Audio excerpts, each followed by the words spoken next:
Buenos días, hermanos, feliz sábado con ustedes.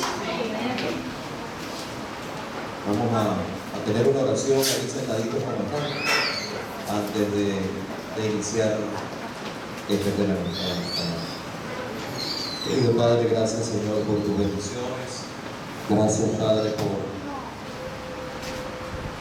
por tantas cosas, Señor, que haces a diario para que nosotros podamos vivir, para que podamos tener salud, alimentos, vestido, familia, trabajo. Señor, gracias por el aliento de vida que hoy nos das.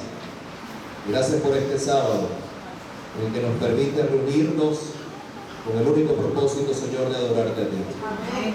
Bendice a mis hermanos y hermanas de esta iglesia. Vamos a abrir tu palabra y que sea tu Santo Espíritu el que nos hable y nos enseñe a continuación. Que todo cuanto se diga sea dicho, Señor, según tu santa y divina voluntad. Gracias por el perdón de nuestros pecados. Gracias por hacernos limpios ante la presencia del Padre Celestial en esta mañana. En el nombre de Jesús. Amén. Bien. Hermanos, yo, con el permiso de ustedes, me vengo aquí abajo. Y bueno, feliz de estar con ustedes. Mi nombre es Emilio Perche, como fui presentado. Soy pastor, trabajo en Venezuela, en la Unión Venezolana Occidental, con sede en Barquisimeto. Trabajo en el área de jóvenes, comunicaciones y música de la Unión. Y bueno, mi visita a Curazao obedece porque estoy de tránsito. Yo regresé ayer de Miami, de una reunión en la división, y mi vuelo sale mañana para Venezuela.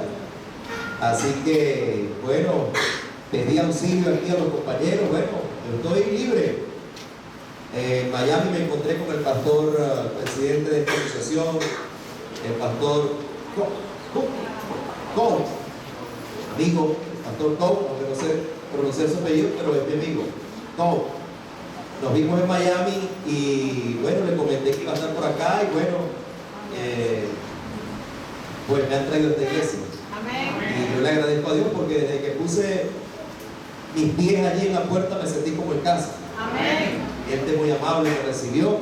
Mire lo importante que es que haya gente amable en la iglesia. Amén. Ahora, si uno pone gente odiosa en la puerta de la iglesia, el que llega se quiere ir otra vez. Yo me quiero quedar, pero me tengo que ir mañana. Así que algún día regresaremos, pero me voy con las ganas de que me ha gustado hasta ahora estar entre ustedes. Y bueno, algo me comentó el hermano, algo así medio rapidito acerca de la historia de ustedes. A mí me dicen que ustedes son la hija de la iglesia de Santa María, pero es que ustedes parecen la mamá de Santa María. Yo estuve en la iglesia de Santa María el año pasado, también de tránsito aquí en Curazao. Y me hospedé por allá, cerca en ese sector de Santa María. Y me llevaron a esa iglesia hispana, la iglesia de Santa María. Oh, muy bien. Y me gustó mucho estar allá también. Pero entonces a mí me dicen que ustedes son un grupito, te vamos a llevar un grupito pequeño, que es la hija de Santa María. Pero cuando yo vengo acá no me parece la hija. Entonces yo tengo un conflicto en mi mente. ¿Será la hija o la mamá? ¿Quién parió a quién? Así que bueno, me alegra mucho poder estar entre ustedes. Quiero pedirles perdón porque sin el permiso de la directora de canto me puse a dirigir canto y los puse en otro tiempo musical. Y nosotros íbamos por un lado y la pista por otro. Pero saben, gracias a Dios, que cuando eso pasa, que son accidentes musicales que pasan, Dios, el Espíritu Santo, se encarga de que esa alabanza llegue al cielo correctamente. Amén. Si lo hicimos con el corazón, ¿verdad? Amén. Creo que lo hicimos todos, pero yo lo hice de corazón, porque me equivoqué al dirigirlo, pero no sé qué pasó. Como no tenemos retorno acá, tiende a veces de repente a perderse uno, ¿no? Pero los felicito. Me dicen que este es un templo que estaba abandonado. Ustedes llegaron, el Señor se los cedió y voy a estar orando mucho para que se los ceda con documento en mano también.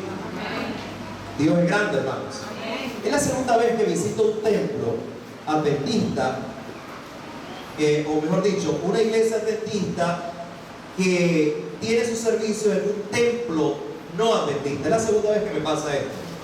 La primera vez fue en el África, específicamente en Sudáfrica. Llegamos y fui a una iglesia de gente de color, gente morena, porque allá hay mucho clasismo en Sudáfrica. Ustedes recuerdan el apartheid y todo eso, a pesar de que Mandela quitó eso, eso sigue todavía. No quizás tan correcto como antes, pero existe todavía eso. Hoy fui a una iglesia de gente morena, donde me sentí feliz. Y yo iba al frente de mi grupo. Eso fue en el Congreso Mundial de Jóvenes de la Asociación General. Y ellos estaban en un templo presbiteriano. Y se reunían los presbiterianos el domingo, pero los adventistas se reunían el sábado. ¿Saben? Y después de esa nuestra visita, el Señor nos bendijo mucho. Porque resulta que empezamos a movernos. Yo quise tener una entrevista con el alcalde de esa ciudad, Heidelberg. Se llama la localidad Heidelberg, cerca de Johannesburgo. Y me fui con el primer anciano de la iglesia y hablamos con el alcalde de la ciudad. ¡Qué bendición! Y entonces empezamos a decirle, mire, señor alcalde, nosotros somos algunos venezolanos, otros mexicanos, están en mi grupo, otros colombianos, y nosotros queremos dejar una siembra para la iglesia adventista, y usted tiene que colaborarnos, le decíamos nosotros. Bueno, ¿cómo no? ¿Y qué necesitan? Y entonces el primer anciano me había dicho que ellos no querían un templo construido, sino que necesitaban era un terreno, porque él era constructor, y de los bloques y cemento que les sobraba, ya al tener el terreno, que era lo más complicado, ya tenían todo, porque tenían la mano de obra y tenían los bloques y todo lo demás para construir. Así que yo le dije al alcalde, bueno, lo que nosotros necesitamos es que ustedes nos ayuden con el terreno. La iglesia nuestra adventista aquí en Johannesburgo, aquí en Heidelberg, necesita un terreno. Y entonces llamó al asistente. Le dijo allí, la asistente trajo, no sé si me copian la palabra, un catálogo. ¿Sí? Un catálogo en donde dijo, sí señor, claro que sí. Y aquí trajo un catálogo en donde estaban los terrenos que la municipalidad podía ofrecerle a la iglesia. Y yo le dije al anciano, mire a ver cuál es el que más le sirve. Y el anciano conocedor empezó a ver aquí, acá. Ok, y ese terreno, bueno, ese terreno tiene un costo, si se vendiera abiertamente, tiene un costo de, creo que eran $50,000, algo así. Y entonces le dije, nosotros no tenemos eso, nosotros queremos regalarle el terreno a la hermandad aquí, pero lo que tenemos son $15,000. Él se nos quedó mirando y dijo, ok, escoja el terreno, y por esos $15,000 la iglesia entonces va a tener su terreno. Bueno, nosotros recogimos el dinero entre nosotros y la iglesia quedó con ese terreno, ya debe tener su iglesia, su templo. Así que yo espero que el nombre del Señor, ustedes pronto también tengan su propio templo. Este puede ser. Vamos a orar por eso. Lo malo de aquí es que tendrían que construir más, porque al ritmo de crecimiento que van, ya está pequeño esto, ¿verdad? Ya está pequeño. Soñamos con que, ¿cómo se llama este sector? ¿Ah? Orange Strand. Y así se va a llamar la iglesia adventista de Orange Strand. Ya se llama. La iglesia del Dios es amor. Bueno, esperamos venir muy pronto a Dios es amor y que esto sea propio y que sea mucho más grande de lo que es. Dios me los bendiga, hermanos. Dios les guarde grandemente. En esta hora vamos entonces a entrar al tema. Estamos a buen tiempo para avanzar. Y yo quisiera hablarles, hermanos, de uno de los atributos de Dios. Ustedes pudieran decirme algunos de los atributos de Dios, por ejemplo. Sí, uno de los atributos de Dios es que Dios es amor. De ahí deriva todo. Pero algunos otros atributos que ustedes recuerden de Dios. Misericordioso, sí, o no. Pero esencialmente, atributos de Dios, por ejemplo. Omnipresente, Dios está en todas partes. Omnisapiente, Dios Dios lo sabe todo. Omnipotente. Omnisciente. Exactamente. ¿Qué otro? Omnipotente. Omnipotente. Yo quiero hablarles durante estos cortos minutos ante ustedes de uno de los atributos que a mi juicio es uno de los más importantes que tienen que ver con la salvación del hombre. Y ese atributo, hermanos, de Dios se llama perseverancia. Dios es, por antonomasia, perseverante, hermanos, ante sus propósitos. Nosotros somos cambiantes. Yo de repente cuando voy al closet no tengo muchos trajes, pero digo, bueno, el negro, el verde, el marrón, el azul. Bueno, tengo que tomar una decisión. Y de repente digo, bueno, me pongo el azul. Pero me puse el azul y de repente ya antes de salir dije, no, como que me cambio, voy a usar el negro, me devuelvo y me cambio. Así somos los seres humanos. Cambiamos con facilidad las decisiones que tomamos. Pero Dios no es así. Dios tomó una decisión y Dios perseverará en esa decisión hasta las últimas consecuencias. Y una de las decisiones más importantes que a mi juicio el Señor ha tomado, mis queridos hermanos, es que el Señor, hermano querido, ha decidido, Él decidió salvarte. Dios decidió salvarte. Dios decidió que tú vas a ir al cielo, hermano. Dios decidió que tú y tu familia serán salvos. Eso lo decidió el Señor. Y Él no va a cambiar esa decisión jamás. Él ha decidido que su pueblo sea salvo. Él ha decidido que usted vaya a habitar con Él al cielo muy pronto. Él lo decidió. Y Él no cambiará de decisión. Y qué bueno, tú te imaginas que el Señor cambie respecto a esa decisión de salvarte. No nos queremos imaginar eso, ¿verdad? Dios ha sido, es y será, mientras el tiempo de gracia lo permita, perseverante, hermanos. Perseverando para que tú y yo seamos salvos. Ante las negativas tuyas, ante aquellas posturas en las que tú le ofendes, ante aquellas malcriadeces, ¿me copian el término? Malcriadeces nuestras como cristianos.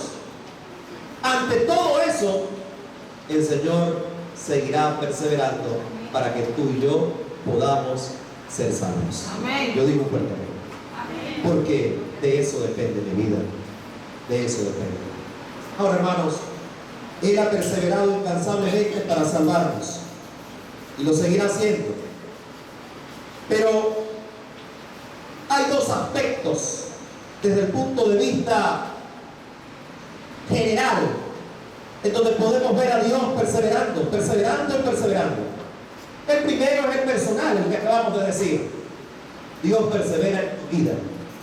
¿Qué habría pasado, por ejemplo, con aquel pecado fuerte que cometiste alguna vez si el Señor no te hubiese perdonado? ¿Sabes? El perdón significa perseverancia por parte de Dios.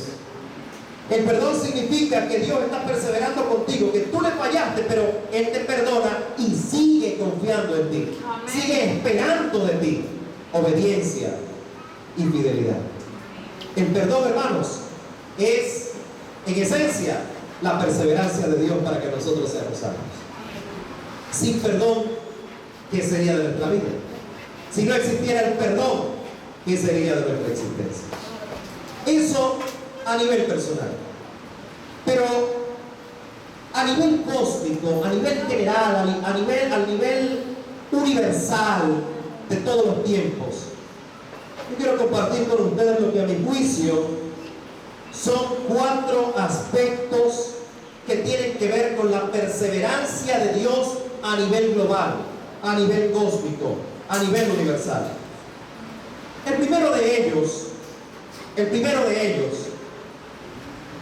tiene que ver con el Génesis mismo. Tiene que ver con aquel capítulo 1 y capítulo 2 del Génesis, en donde aparece lo que es la creación del hombre. Dios decidió crear al hombre para salvarlo, para que viviera para siempre. Pero una vez que el hombre falló, aparece el capítulo 3 del Génesis, versículo 15, donde dice lo que se conoce en teología como el protoevangelio.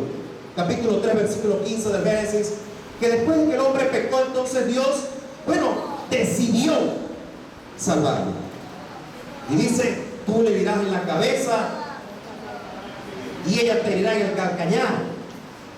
Pero finalmente la serpiente sería aplastada por la cabeza y el ser humano tendría la opción de ser salvo.